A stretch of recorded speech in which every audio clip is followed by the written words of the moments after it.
అధికారులకు strong warning ఇచ్చారు CM Revanth Reddy. ప్రభుత్వ పథకాలు, అభివృద్ధి పనులను అమలు చేయడంలో నిర్లక్ష్యంగా వ్యవహరించొద్దన్నారు. ప్రభుత్వ కార్యక్రమాల అమలులో అలసత్వాన్ని సహించేది లేదని అన్ని విభాగాల ముఖ్య కార్యదర్శులు, విభాగ అధిపతులను హెచ్చరించారు. ప్రజాప్రభుత్వం అధికారంలోకి వచ్చి 2 ఏళ్లు పూర్తవుతున్నా కొందరు అధికారుల పనితీరులో మార్పు లేదని అసంతృప్తి వ్యక్తం చేశారు.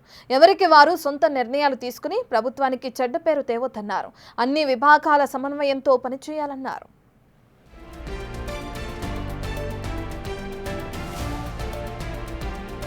సీఎం నివాసంలో సీఎంఓ కార్యదర్శులు సిఎస్ రామకృష్ణారావుతో ముఖ్యమంత్రి ప్రత్యేకంగా సమావేశమయ్యారు.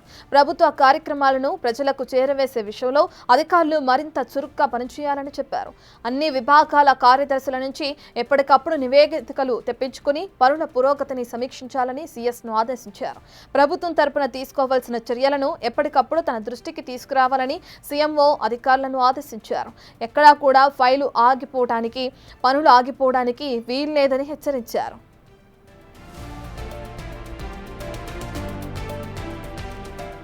కేంద్రం నుంచి రావాల్సిన గ్రాంట్లు, కేంద్ర ప్రయోజిత పథకాల కింద రావాల్సిన నిధులను రాబట్టుకునే కార్యాచరణను వెంటనే చేపట్టాలని అన్ని శాఖల కార్యదర్శులను ఆదేశించారు. ఏ పథకాల్లో రాష్ట్ర వాటా చెల్లిస్తే కేంద్రం నుంచి నిధులు రావాల్సిందో వాటికి ముందుగా ప్రాధాన్యతనివ్వాలని సూచించారు. ఇకపై సీఎస్తో పాటు సీఎంఓ అధికారులు తమ పరిధిలోని విభాగాలపై ప్రతి వారం తనకు నివేదికలు అందించాలని, తానే స్వయంగా వాటిపై సమీక్ష నిర్వహిస్తానని ముఖ్యమంత్రి తెలిపారు.